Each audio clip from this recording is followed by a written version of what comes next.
I'm so excited, y'all, about this recipe because I have not made it in so long. And such a wonderful, wonderful side dish for Easter. In fact, I can only think of one person when I'm making this recipe, and that was my friend Jeannie Sims. And Jeannie was also from Albany. We went to school together. I was a couple of years ahead of her, older than her. But she and I both wound up in Savannah, and she owned a tour business. And I was just starting the Bag Lady, and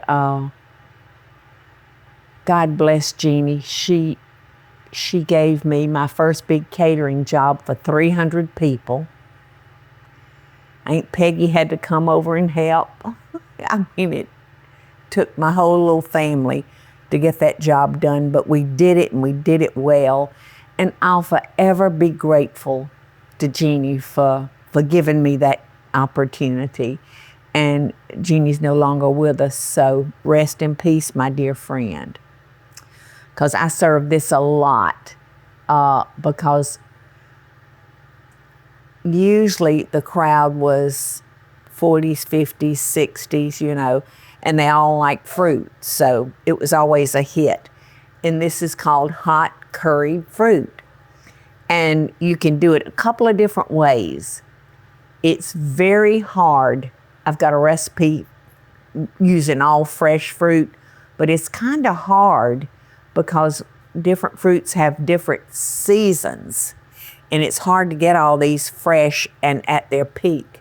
So I really suggest using canned. That's what I always used, because I knew I couldn't go wrong with that. So I've got pears, peaches, pineapple, apricots, nuts, and maraschino cherries. And I'm just gonna layer this in my dish, and you'll wanna make sure that your fruit is drained real good, because it could make your dish watery, you know, if we are not careful. That's probably Elaine calling me. Yeah. If somebody would answer and ask if I could call her back now. My buddy Elaine Seabolt, love her to pieces. Can she call you back? She's now frying.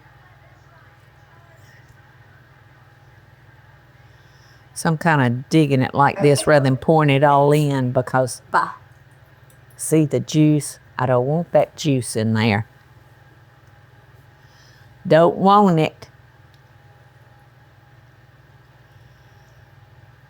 This pineapple, it reminds me of another recipe that I love, and that's baked pineapple casserole. It's so good. All right, now I'm going in with the apricots.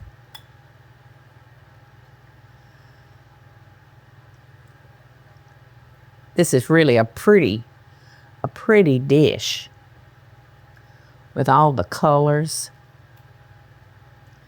So if you can find the fresh fruit, try it with that too. The fresh fruit requires a little bit longer cooking. How pretty, so pretty. And the last thing that goes on is the pecans, or you can use walnuts, your nut of choice. Okay, now we're gonna need some sauce for this, right? Come on. The stove is like me, it's getting old.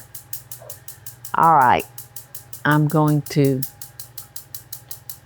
add my butter.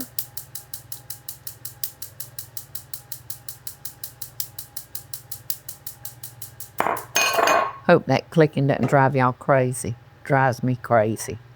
All right, I've got a tablespoon of curry powder. And I've got my brown sugar. It's either half a cup or 3/4 of a cup of brown sugar. I'd have to check. And then we've got the lemon, the juice of 1 lemon.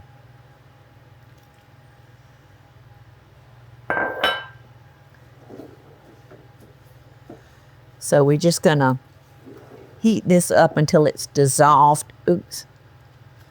Piece of brown sugar's chunky.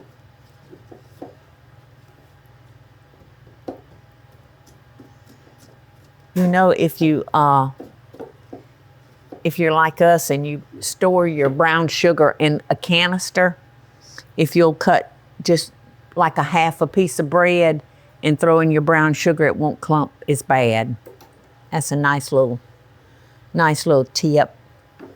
Okay, so it looks like this is dissolved, and it's gonna go in a 350-degree oven, and we're just gonna cook it until it's hot and bubbly, which depends on how hot your oven is. And just try to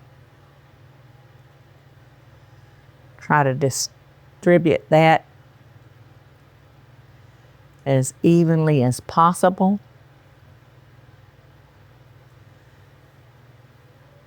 That's it. See any more butter in there? Oh yeah, always one more drop. Okay, till hot and bubbly. You know, this is juicy. You know what I bet? Y'all, I bet it would be good on top of a piece of pound cake. Or ice cream. With a little ice cream on top of that. Just add a few more calories. Oh my gosh, like I said, this brings back so many good memories.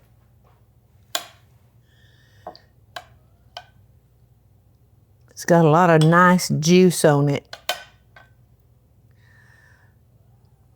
that would really add a lot to a slice of pound cake.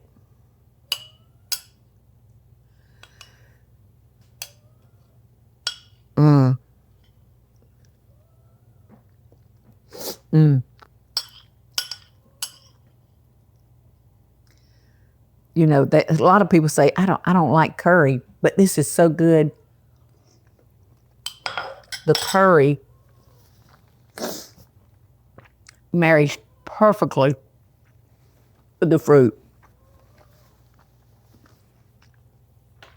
Delicious. And this will last in the refrigerator probably 3 or 4 days. So it's one of those things you could make ahead. So do you eat it cold or hot?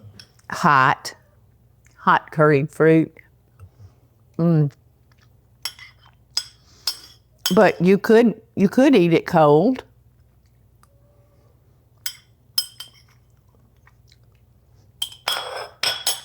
But I would prefer not to. But it would be delicious on a scoop of vanilla ice cream. So I guess that would make it cold, wouldn't it? So good. So y'all try this recipe. It's a perfect Easter recipe. Christmas, Thanksgiving, the first Sunday in every month, the last Sunday in every month. It's just a perfect side dish for whatever you're having. So there you go, angels. Love and best dishes, and I hope y'all enjoy it. Hey y'all, it's Paula Deen. Now, if you enjoyed this video, be sure to like it and click the subscribe button as well as the notification bell to be alerted when I post a video. Love and best dishes, y'all.